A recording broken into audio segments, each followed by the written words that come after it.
عزیز دوستو السلام علیکم۔ ہم آپ کو اسلامک ٹی وی میں خوش آمدید کہتے ہیں۔ دوستو آج ہم آپ کو حضرت ابو دردہ رضی اللہ تعالیٰ عنہ کے بارے میں بتائیں گے، لیکن ویڈیو شروع کرنے سے پہلے میری آپ سے درخواست ہے کہ آپ ہمارے چینل کو سبسکرائب ضرور کریں، لائک کریں اور زیادہ سے زیادہ شیئر کریں۔ حضرت ابو دردہ رضی اللہ تعالیٰ عنہ کا شمار ان ممتاز صحابہ میں ہوتا ہے جنہوں نے نبی کریم صلی اللہ علیہ وآلہ وسلم کی زندگی میں ہی پورے قرآن مجید کو حفظ کر لیا تھا۔ یوں تو فقہ اور حدیث کا بھی درس دیتے تھے، لیکن انہیں قرآن مجید کے درس میں لطف ملتا تھا۔ ملک شام میں قرآن مجید کی تعلیم اور درس کے لیے فاروق اعظم رضی اللہ تعالیٰ عنہ نے انہیں خصوصی طور پر مأمور کیا تھا۔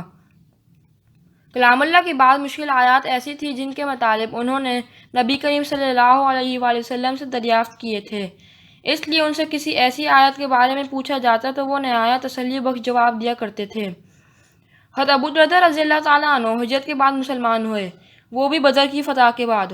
ہجرت کے بعد مواخات قائم ہوئی تو آپ رضی اللہ تعالیٰ عنہ کو حضرت سلمان فارسی رضی اللہ تعالیٰ عنہ کا بھائی بنایا گیا۔ وصال نبی صلی اللہ علیہ وآلہ وسلم کے بعد دمشق جا کر رہ گئے۔ شام پر رومیوں کی حکومت تھی، اجمیوں کا پڑوس تھا۔ زندگی میں بڑا تکلف، بڑے ٹھاٹ باٹ تھے۔ مسلمان جو یہاں آ کر بس گئے تھے انہی کے رنگ میں رنگے جا چکے تھے، انہی کا رہن سہن اختیار کر لیتے تھے، لیکن حضرت ابو دردہ رضی اللہ تعالیٰ عنہ پر ان باتوں کا کچھ اثر نہیں تھا۔ حضرت عمر رضی اللہ تعالیٰ عنہ ایک سفر کے دوران میں کچھ دن دمشق میں رکے۔ امور سے فرصت ملی تو حضرت ابو دردہ رضی اللہ تعالیٰ عنہ کی بابت دریافت فرمایا۔ انہیں بتایا گیا کہ وہ صرف درس و تدریس کے علاوہ کسی چیز میں دلچسپی نہیں لیتے۔ امیر المومنین یہ سن کر مسکرایا اور خاموشی سے ان کے گھر کی راہ لی۔ شام ہو چکی تھی، دیکھا کہ ایک معمولی مکان تھا، کوئی شان و شوکت، نہ کوئی غلام، آرائش و زیبائش کا تو سوال ہی پیدا نہیں ہوتا تھا۔ وہاں تو گھر میں ایک چراغ تک نہیں تھا۔ حضرت ابو دردہ رضی اللہ تعالیٰ عنہ اندھیرے میں ایک کونے میں کمبل اوڑھے لیٹے تھے۔ وہی ابو دردہ رضی اللہ تعالیٰ عنہ جن کے علم و حکمت کی چراغ سے سارے شام بلکہ تمام عالم اسلام روشن تھے۔ ان کی اسرت و تنگی کا یہ حال دیکھ کر امیر المومنین رضی اللہ تعالیٰ عنہ کی آنکھوں میں آنسو آ گئے۔ انہوں نے پہلا سوال یہ کیا، آپ اس قدر تکلیف میں کیوں رہتے ہیں؟ جواب ملا کہ نبی کریم صلی اللہ علیہ وآلہ وسلم کا ارشاد ہے کہ ہمیں دنیا میں صرف اتنا ہی سامان رکھنا چاہیے جتنا کہ ایک مسافر کے لیے ضروری ہے۔ افسوس آپ صلی اللہ علیہ وآلہ وسلم کے بعد ہم لوگ کیا سے کیا ہو گئے ہیں۔ نبی کریم صلی اللہ علیہ وسلم کا ذکر ہوا تو دونوں بزرگ آبدیدہ ہو گئے اور روتے روتے صبح ہو گئی۔ حضرت ابو دردہ رضی اللہ تعالیٰ عنہ دل کے کھلے تھے اور مہمانوں کی بڑی آؤ بھگت کیا کرتے۔ انہیں جو وظیفہ ملتا تھا اس کا بڑا حصہ مہمانداری میں صرف کر دیتے تھے۔ کچھ پاس نہ بھی ہوتا تو تب بھی مہمان کی بڑی خدمت کیا کرتے۔ صرف کھانے کا اہتمام نہ ہوتا بلکہ مہمان رخصت ہونے لگتا تو سفر خرچ کے لیے بھی کچھ پیش کر دیتے۔ حضرت ابو دردہ رضی اللہ تعالیٰ عنہ بڑے زاہد و عابد اور بے ریا انسان تھے۔ نبی کریم صلی اللہ علیہ وسلم انہیں بے حد عزیز رکھتے تھے۔ صحابہ کرام رضی اللہ تعالیٰ عنہ ان کی بڑی عزت و توقیر کرتے تھے۔ تہجد اور چاشت کی نماز میں کبھی ناغہ نہیں کرتے اور مہینے میں 3 دن پابندی سے روزہ رکھتے۔ اس عمل کے باوجود خوف خدا ہمیشہ غالب رہتا۔ ایک مرتبہ درس دینے کے لیے کھڑے ہوئے تو حالت یہ تھی کہ ممبر پر کھڑا نہ ہوا جاتا تھا، ہونٹ منہ خشک ہو جا رہے تھے۔ بڑی مشکل سے بولے، بھائیو اس وقت سے ڈرتا ہوں جب سوال جواب ہوگا اور پوچھا جائے گا کہ جو علم ہم نے دیا تھا اس کے برابر عمل کیوں نہیں کیا تو کیا جواب دوں گا؟ قرآن مجید کی ہر آیت جسے پڑھتا رہتا ہوں سوال کرنے کھڑی ہو جائے گی کہ ہمارے ذریعے جو حکم دیا گیا تھا تم نے اسے پورا کیا؟ کوئی پوچھے گی کہ جن باتوں سے ہمیں روکا گیا تھا تم ان سے بچے رہے؟ کوئی آیت سوال کرے گی ہم نے تمہیں خدا سے ڈرایا تھا، اس کے عذاب سے ڈرایا تھا، کیا تم ان باتوں سے ڈرتے رہے جو خدا کو ناپسند تھیں؟ لوگوں کیا میں اس وقت چھوٹ جاؤں گا؟ ذرا سوچو کہ وہ کیسی سخت گھڑی اور کیسا سخت امتحان ہوگا۔ اللہ سب کو اس وقت اپنی امان میں رکھے۔ زندگی کے آخری ایام تھے جب یوسف بن عبداللہ بن سلام دمشق آئے اور ان کی خدمت میں پہنچے۔ پڑھنے کے شوق سے آئے تھے مگر دیکھا کہ استاد سخت بیمار ہیں اور بچنے کی کوئی امید نہیں تو ٹھہر گئے۔ ایک دن حضرت ابو دردہ رضی اللہ تعالیٰ نے انہیں کہا کہ جاؤ لوگوں کو بتا دو کہ میرے جانے کا وقت آ گیا ہے۔ اطلاع عام ہوئی تو لوگوں کا جمع غفیر وہاں جمع ہو گیا۔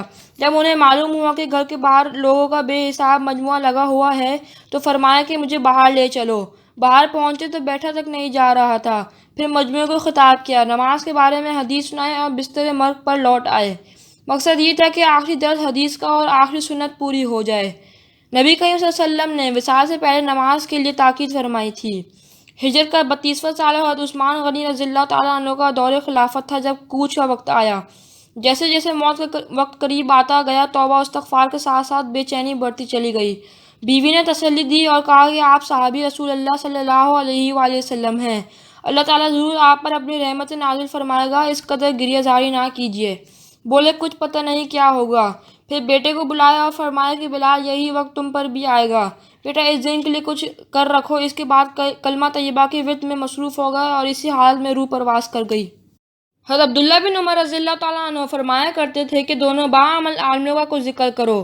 ان کی بات سے ہمیشہ حضرت ابو دردہ رضی اللہ تعالیٰ عنہ اور حضرت معاذ بن جبل رضی اللہ تعالیٰ عنہ مراد ہوتے تھے۔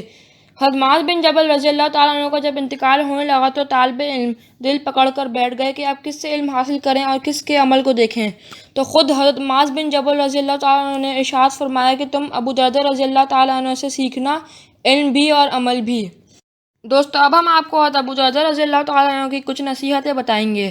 پہلی نصیحت، حضرت ابو دردہ رضی اللہ تعالیٰ عنہ نے فرمایا 3 کام ایسے ہیں جن کو کرنے سے ابن آدم کے سارے کام قابو میں آ جائیں گے۔ پہلا کام، تم اپنی مصیبت کا کسی سے شکوہ نہ کرو۔ دوسرا کام، اپنی بیماری کسی کو مت بتاؤ اور اپنی زبان سے اپنی خوبیاں بیان نہ کرو۔ تیسرا کام، اپنے آپ کو مقدس اور پاکیزہ مت سمجھو۔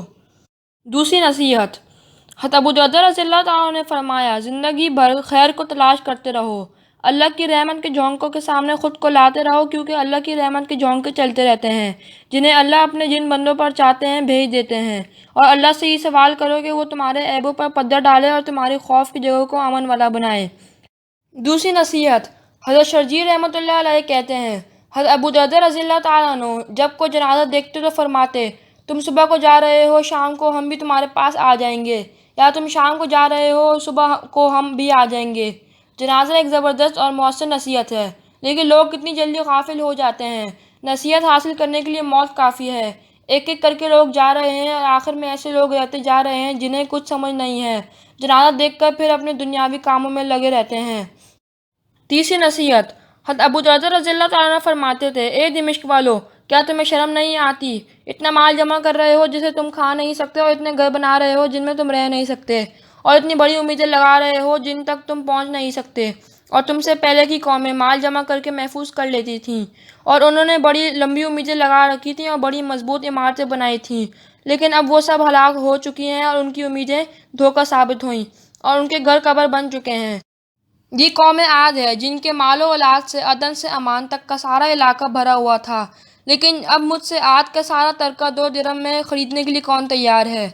دوستو ہمیں امید ہے آپ کو ہماری آج کی ویڈیو پسند آئی ہوگی۔ اب ہمیں اجازت دیجیے، اللہ حافظ۔